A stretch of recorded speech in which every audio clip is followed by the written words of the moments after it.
Si vous aimez l'histoire et les chevaliers, si vous aimez aussi l'histoire des Templiers, eh bien restez avec nous pour ce nouveau numéro des Passionnés.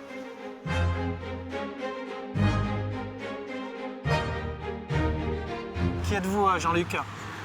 Eh ben, je suis donc Jean-Luc Alias, j'arrive d'Aix-en-Provence, où j'ai passé une très grosse partie de ma vie. J'ai vécu tout mon parcours universitaire, ça c'est difficile de parler de soi. C'est difficile de parler de soi. J'ai du mal. J'ai du mal. Vous êtes en tout cas installé en Vendée, ici à Bretignolles-sur-Mer, depuis 3 ans. Hein. Depuis 3 ans, sachant que je connais ici depuis 2015, parce que je suis venu par bride, hein, par invitation. Et bon, après, pour des raisons personnelles, je me suis installé ici en Vendée. Tout près de la mer, votre maison est un petit peu plus loin. 500 mètres de la mer.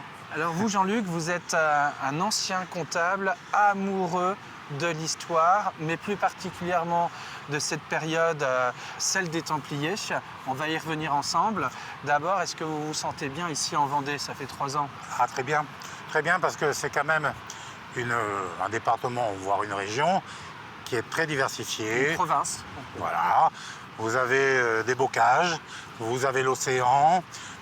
C'est vraiment très diversifié. Et alors une histoire qui est très intéressante. Bon, en dehors effectivement de cette période de la Révolution qui est très marquée ici. Donc moi j'ai voulu, si vous voulez, revenir vraiment en arrière pour ne pas oublier les Templiers en fait.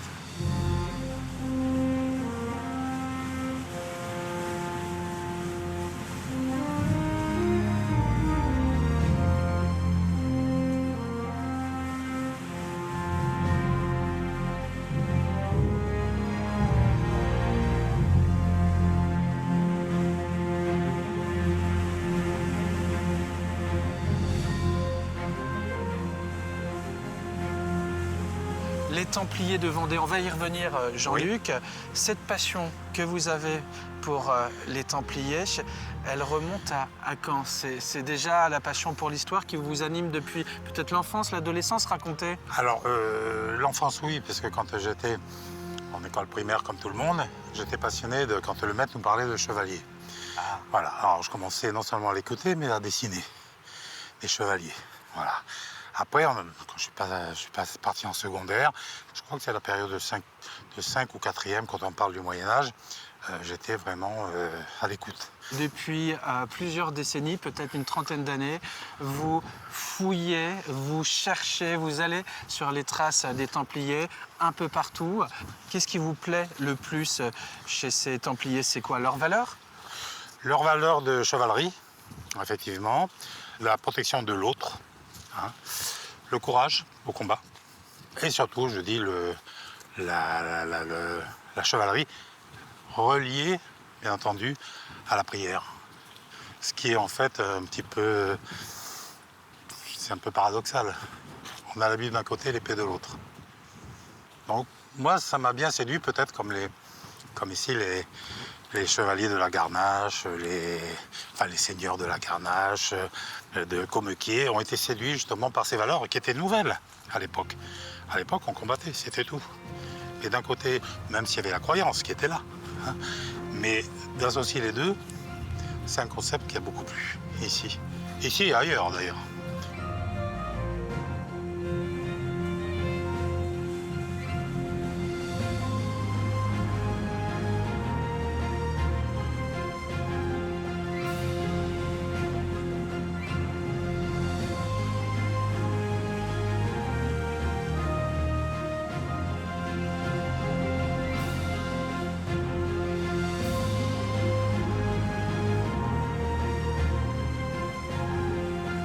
Jean-Luc, cette histoire des Templiers, elle s'inscrit entre le XIe et le XIVe siècle. Vous, quand vous travaillez là depuis votre arrivée en Vendée il y a 3 ans, vous avez besoin aussi de prendre l'air, de respirer, d'avoir la mer, les dunes, ce genre de paysages. Ça vous aide à repartir sur l'écriture? Ah, complètement. Parce que le fait, bon, je l'ai déjà dit, c'est vrai que dans mes recherches, c'est un échange entre moi et moi. Donc à partir de ce moment-là, j'ai besoin de sortir de mon bureau, d'aller de mon cheminement dans ces espaces-là, puisque le silence m'apporte beaucoup. Alors, les Templiers, ça prend beaucoup de place dans votre vie. Concernant ce territoire, celui de la Vendée, pour les Templiers, on a beaucoup de traces de bâtis parce que vous allez sur le terrain. Hein. Je vais sur le terrain. Vos ouvrages sont très illustrés, à l'image de celui consacré à la Vendée. C'est ça. Donc on se fait une plongée visuelle également. En Vendée, quels sont peut-être les incontournables, pour ceux qui nous regardent, des traces des Templiers chez nous? À Changillon, surtout, je dis bien surtout, la Cauderie. C'est un des premiers établissements en France. La petite Cauderie? La petite Cauderie. Oui, À Châlons, je crois. à côté de Châlons, là où il y a cette fameuse chapelle. Parce que ici est venu quand même Hugues de Pin. Les seigneurs de Commequier lui ont cédé des biens, parce que c'est vrai que Hugues de Pin a été recruté dans toute la France, voire même de l'autre côté de la Manche. Hein. Et il est passé ici, et à partir d'ici, les seigneurs de Commequier lui ont donné des biens, entre autres les seigneurs de Commequier, parce qu'il y a d'autres, effectivement, seigneurs. Et ce qui est intéressant, c'est de pouvoir ressentir, quand on arrive à la Cauderie, qu'on voit cette chapelle, il faut parler avec les pierres.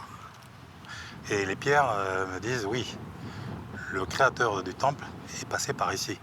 Donc là, on rentre dans une espèce d'imagination, associée bien entendu à la documentation. Hein. Il ne faut pas partir dans des rêves, même si je suis assez rêveur.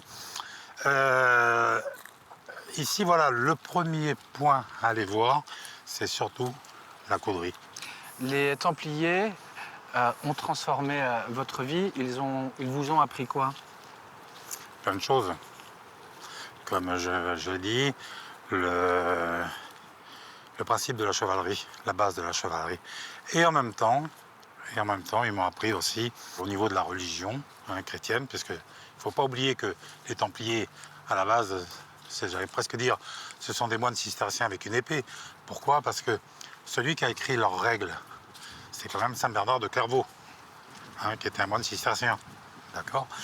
Et donc, voilà, ils m'ont appris ça. Ils m'ont appris l'échange, l'aide aux autres, et bien se structurer. Parce que quand vous avez 9000 commanderies à gérer, vous avez bien le, comment dire... 9000 commanderies en France ou de l'Orient à l'Occident. de l'Orient à l'Occident? De l'Orient à l'Occident.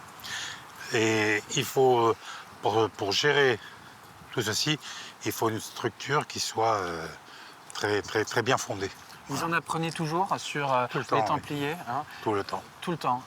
Combien d'ouvrages à votre actif les concernant? Alors, dans mon ordinateur, parce que j'ai vendu... Non, mais vous, comme auteur? Ah, comme auteur, 4 pour l'instant, parce que j'ai écrit aussi sur l'ordre de Saint-Lazare de Jérusalem. Pourquoi Saint-Lazare de Jérusalem? Parce qu'il était bien souvent pas très loin des Templiers. Et à Fontenay-le-Comte, justement, à Fontenay-le-Comte, il y a une ancienne commanderie de Saint-Jean de Jérusalem, et Saint-Jean, pardon, de Saint-Lazare de Jérusalem. Pourquoi ils étaient souvent pas très loin? Parce que dans la règle du temple, quand quelqu'un contractait la lèpre, le seul ordre où il devait être admis, chez Saint-Lazare. Est-ce que les femmes avaient une place chez les Templiers? Alors au début, non. On ne devait pas, dans la règle, avoir le regard ou croiser le regard d'une femme. Ça, c'est parce qu'ils avaient, parmi les 3 vœux, la chasteté. D'accord? Ce qui a malheureusement servi Philippe le Bel lors de l'arrestation d'un des chefs d'accusation qui était la sodomie. Ça fait partie. Alors, je reviens sur les femmes. Moi, effectivement, c'était dans la règle, mais cela étant, je ne suis pas tout à fait d'accord, puisque lorsque les Templiers négociaient avec les seigneurs, bien souvent, ils s'adressaient aussi à leur épouse, qui avait des biens. Donc, il y avait un contact. D'accord? Et la deuxième partie, c'est-à-dire, parce qu'il y a 100 ans et 100 ans, le deuxième siècle des Templiers, montre, et j'ai relevé au niveau documentaire, qu'il y avait des femmes dans l'ordre du Temple. Non seulement il y avait des femmes, Mais en plus, selon, il me semble de mémoire, à Monzone ou ailleurs, il y a un autre château qui n'est pas très loin, elles étaient même commandeurs. Elles avaient donc un pouvoir, elles étaient ce qu'on appelait les sorores, les sœurs. Et il y avait d'autres femmes qui par contre rentraient en tant que donati ou consores, les consoeurs. C'est-à-dire qu'elles gardaient leur statut de civil, mais elles avaient transmis des biens pour pouvoir être enterrées dans le cimetière des Templiers.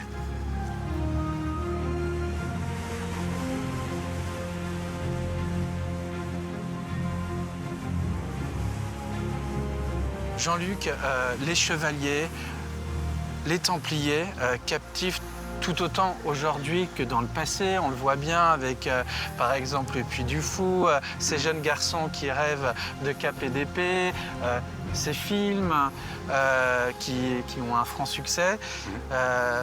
Les Templiers, ça fonctionne toujours. Toujours. Alors, vous avez effectivement, il y a deux parties sur les Templiers où ça fonctionne toujours. Il y a le côté donc universitaire, où on découvre encore des documents, heureusement. On pensait avoir tout dit, mais ce n'est pas le cas. Et après, vous avez le côté un petit peu ésotérique ou mystérieux. Et là, il y a beaucoup de passionnés. Et les films s'en sont emparés de ça. Ah oui, Da Vinci Code, Voilà. etc., bien sûr. Vous n'avez jamais fini d'enquêter de toute façon. Oui, c'est ça le problème. Ça, Vous voudriez lever le pied, mais non, quand on est passionné, c'est ça. On continue. On a l'impression qu'on va lever le pied, on se dit, voilà, il y en a marre. Et il y en a marre, un grand mot. Et effectivement, vous prenez un petit peu de recul. ça vous voilà. poursuit. Et hop, un petit message sur la route qui vient amorcer encore une enquête. Jean-Luc, on pourrait naturellement poursuivre longtemps avec vous, hein, comme pour beaucoup de passionnés, vous êtes intarissable sur votre passion, celle des Templiers. Oui. Merci de nous avoir reçus dans votre fief ici, à Bretignolles-sur-Mer. D'ailleurs. Merci. Et puis nous, on retrouvera naturellement, tout comme vous, d'autres passionnés. Ce sera sur TV Vendée pour d'autres numéros très prochainement.